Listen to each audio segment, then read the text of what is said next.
मित्रों, साथियों, मनुष्य को जीवन में कभी भूल करके भी कोई ऐसी भूल नहीं करनी चाहिए कि एक छोटी भूल बड़ी हार का कारण बन जाए। इस विषय में मुझे एक घटना याद आती है। जब राजतंत्र था, एक बहुत महत्वाकांक्षी राजा जिसने राज विस्तार की कामना के साथ कई राज्यों पर आक्रमण करके उन्हें जीत करके अपने राज्य में मिला लिया था। एक दिन वो अपने किसी अन्य पड़ोसी राज्य पर आक्रमण करने के लिए निकला अपनी सेनाओं को लेकर के, और जिस पड़ोसी राज्य पर वो आक्रमण करने जा रहा था वो राजा बहुत बड़ा बलशाली नहीं था। उसके पास उतनी सेनाएं भी नहीं थी जितनी इनके पास थी, उतने अच्छे हथियार भी नहीं थे जितने इनके पास थे। मैदान में जाकर के उसने उस राजा को ललकारना शुरू कर दिया। सामने से जिसके राज्य पर आक्रमण किया था वो राजा भी अपनी सेनाएं लेकर के मैदान में आ गया और फिर दोनों तरफ से युद्ध होने लगा।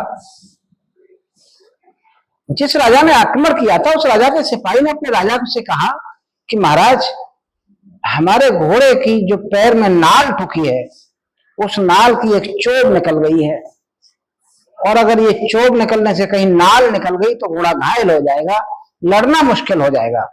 राजा ने कहा, बोले चल हट, कोई खास बात नहीं है, चोट ही तो निकली है, पहले मैदान में चलो लड़ाई लड़ते हैं, उसके बाद इस चोट को देख लेंगे।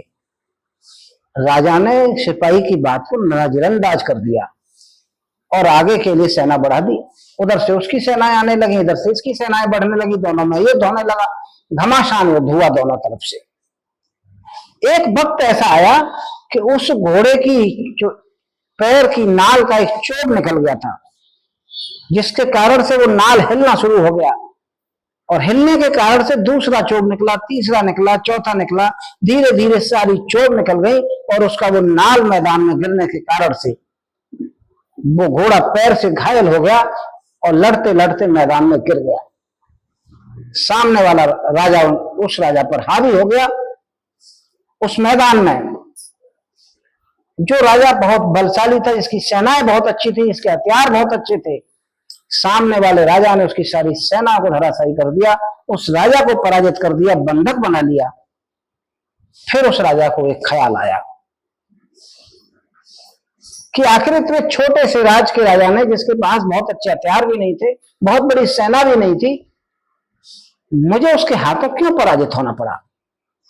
तब उसके दिमाग में झटका लगा, काश मैंने उस सिपाही की अपने की बात को मान लिया होता। छोटी सी भूल मेरी इस हार का कारण है कि अगर सिपाही की बात मान के उसी वक्त उस घोड़ा के पैर में जो नाल लगा हुआ था उसकी चोट को ठुकवा दिया गया होता तो दूसरे चोट नहीं निकलते, और दूसरे चोट नहीं निकलते तो घोड़े का पैर घायल नहीं होता, और पैर घायल नहीं होता तो घोड़ा गिरता नहीं, और घोड़ा नहीं गिरता तो मैं इस मैदान में पराजित नहीं होता। कहने का आशय यह है कि मनुष्य की एक छोटी सी भूल बड़ी पराजय का कारण बन सकती है। ये तो विषय था उस समय का जब राजतंत्र था। आज लोकतंत्र में भी, चाहे कोई सामाजिक संगठन हो, चाहे कोई राजनीतिक दल, जो राजनीतिक दल के लोग, जो राजनीतिक दल के नेता, सामाजिक कार्यकर्ता, सामाजिक संगठनों के बड़े बड़े लोग, तो छोटे छोटे कार्यकर्ताओं को नजरअंदाज कर देते हैं, उन्हें इग्नोर करते हैं, साइड में कर देते हैं। उन्हें ये नहीं भूलना चाहिए कि ये छोटे छोटे कार्यकर्ता ही घोड़े की उस नाल की चोट के समान है कि अगर ये चोट निकलना शुरू हो गई तो धीरे धीरे सारी चोट निकल जाएंगी, घोड़े के नाल की तरह से तुम्हारे पैर कमजोर हो जाएंगे, और एक वक्त वो आएगा कि इन छोटे छोटे कार्यकर्ता रूपी चोट निकलने से यही आपकी पराजय का कारण बन सकते हैं। इसलिए आपको नहीं भूलना चाहिए कि एक छोटी सी चींटी भी विशालकाय हाथी की मौत का कारण बन सकती है। नमस्कार।